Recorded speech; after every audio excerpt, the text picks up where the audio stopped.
This morning we thought we'd show you how to do some splits. This is just the natural splitting, letting the girls breed their own queens, which I think is pretty efficient. As long as you've got some bees that are nice and friendly and are really productive, then you don't mind multiplying. These girls here have been really good until today when they're really shitty, so I don't know what's going on with that, so I don't know, I might review this project. They've already bitten the cameraman twice, which is fun. Well, not. He's a little paranoid right now. I'm not sure if he's going to go on with this filming thing. He's like going, no, I don't know about this. But anyway, so these are the girls we put in the paradise boxes here about a month ago, and they're breeding up quite nice, and they're only here at home, and there's not a whole lot for them to work on, but they seem to be breeding fine. They're not making a whole lot of honey, but that's not their fault. So I thought this morning what we're going to do is show you the first stage, that we're going to set it up, and then we'll come back this afternoon and we'll drop them in some newt boxes, and then we'll see where they go from there.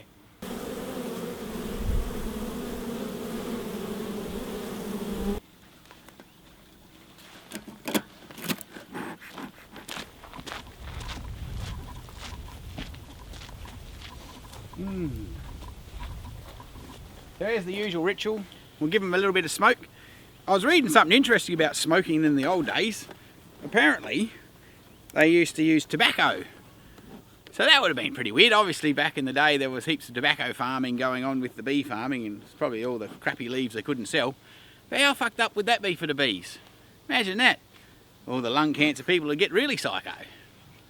Would that put nicotine in the honey? That might be an interesting thought. Wonder if we could do that, nicotine honey. What do you reckon? Anyway. Hello everybody! Morning, morning! What's going on?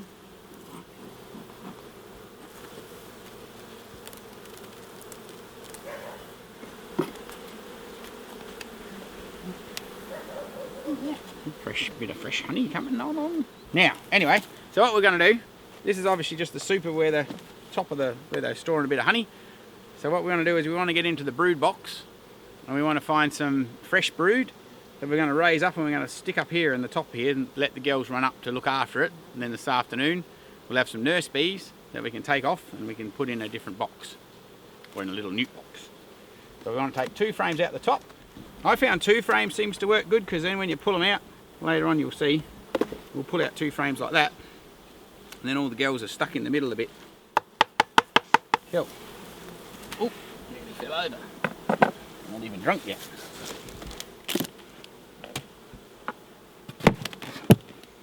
Right, now ladies. So here they're a bit busy down here under the queen excluder. This is where the main action's going on at the moment, because they're still breeding up. We don't actually want to get the queen, because that would be a bit silly. But she's got to stay in here to keep this box alive. Let's take this frame out first, so then it'll give us somewhere to play. Generally the outside frames are more honey than brood, so it's a good way to go for these girls, because in these cool paradise boxes they don't mind the outside, so it looks like they're laying eggs everywhere. Ooh, look at that. Actually this must be a bloody good one right there anyway, but that's beautiful and young. Now just do a bit of a check to see whether there's no queen here, but we'll shake them all off anyway. I can't see her there. So I'm not sure how we're going here in the sunlight, but let's have a look. See, now this is all capped brood here. This is obviously not very busy, but it's enough. But you see in here, there's the white, like there's little young larvae. In amongst that, there's also some little eggs right at the bottom here. There's some eggs. So if we take this frame and we put it above the queen excluder, all the nurse bees will run up here, and then they'll look after this brood. And then when we take them and put them in a newt box, they'll turn that larvae and those eggs into little queen cells, and which is what we want. So I reckon we might just take that one, even though it's not much. You don't need a whole lot anyway, because when you split them off, sometimes they don't keep all the brood alive anyway. But what we're looking for is the bit of capped brood, but also young eggs and young larvae. Because once the brood's capped, of course, it's no good to us for what we're trying to achieve here. So we might just dig a little bit further.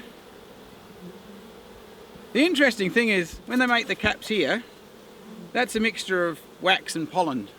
So is that the little larvae inside there can actually breathe, which is kind of amazing. So they're smart enough to know that when they're breeding, their little larvae needs to be able to breathe. So they're in here and they've mixed wax and pollen together. And so they've made it so that's basically porous. So it's protected and it's nice and cozy, but the little larvae in there can breathe. But when they are making honey, they make it pure wax. So they put a pure wax coating on the top of the honeycomb, which is getting formed around the edge here yet, but it hasn't happened yet. And so then the honey is purely protected and airtight. So we're bringing out pretty bloody clever little critters, aren't they? So we're just looking for the right bit of brood that we want. I would like one that has a bit of honey around the edge as well. And give them oh, this is the one. That's a good one. And then we'll steal some honey off the top. Can't see Her Majesty running around here anywhere, but that doesn't really matter. I can see where she's been. So we'll shake this off of here in a minute. But look at those nice young larvae she's got in here. This is going to be perfect. That's just ideal. That's because that'll be able to turn it into a queen cell. Now if you really get excited, you're supposed to bloody put them up above the thing and wait for a bit, so as that you get perfect 2-day-old eggs and all the rest of it. But hell, you know, who's got time for all that excitement?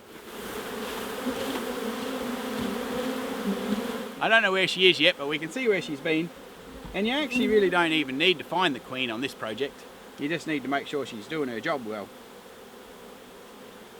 And which she is, because here you can see this is a bit older comb. And for what we're trying to achieve, even though this is a really nice pattern, and this is all really good brood, there's no hope in hell of them making a queen out of that, because they're already going to be bees any minute now. There's a couple of little larvae in the middle here that have been rehatched, but all of this stuff is already decided what it's going to be. See that little risen one there? I'd be tipping that that's going to be a boy. That'll be a drone cell. It's up a bit higher, a bit longer, a bit bigger, and they've ripped the sides out of the other ones. So they're raising a few boys. And of course the interesting thing is they're raising boys for the neighbours. They don't actually have sex in their own box. Now that's pretty crazy. Back in the day, people used to think that they would mate inside the hive. Now if you were going to be a nice safe little queen bee, you know, having sex in the dark in here, you'd be pretty happy, wouldn't you? But they don't do that. They go off and fly up into the sky, and they send the boys to, I think it's a drone collection point or something, so they'll find a nice cool spot to hang out together. Probably like down the local bar, really, but for bees. And they'll sit around and wait for the queen to fly past and then fix her up nicely. I was going to say something else rude, but my mum will tell me off. Have to fly all the way back to the hive, and away she goes. In a day she starts laying eggs. But I thought that was pretty amazing, because I guess if they made boys and then they mated inside the hive, well, they'd all get horribly interbred, wouldn't they? Just going to push this back together. Try to keep all the brood that's still in the original hive together, because it's a bit of a chore otherwise. You want to keep them all kind of on the same page, so they're all working and they don't have to spread out too much, because they don't like that. Now I'm going to put our 2 frames from upstairs back in here.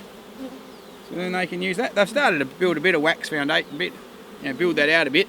They haven't put any nectar in there, so that'll be alright. They'll soon convert that over.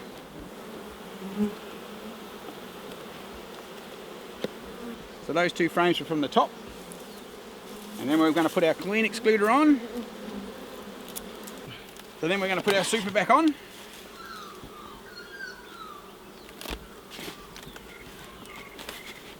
Now hopefully there's enough brood on here to tempt them up here. Then we'll put these 2 with the nice young brood above the queen excluder. So you want the nice eggs. You want eggs and really uncapped larvae. Otherwise you're wasting your time. And we'll put our little cover on. Now do we remember which is which? It's going to be 2 from the end, alright? So what I try to do, you can either get a texture pen, if you bloody ever remember to bring one with you. But I just try to do it and put them all in the same spot, so when I come back this afternoon, I'll know where they are. So we'll come back this afternoon and straighten that out. Like the nurse bees will run up onto that brood, and then we'll take them off and we'll stick them in the little newt boxes. And then in about 10 days, they'll make some, well, they'll make them quicker than that, but in about 10 days I normally open them up to see how they've got on, see how many queen cells they've made. And then sometimes you can, if you want to get real excited, you can split some of those queen cells off. If you've got some renegade bees that you don't really want to breed from, you can take the queen cells that you've made and actually do the same thing, but actually put a queen cell in with the new split.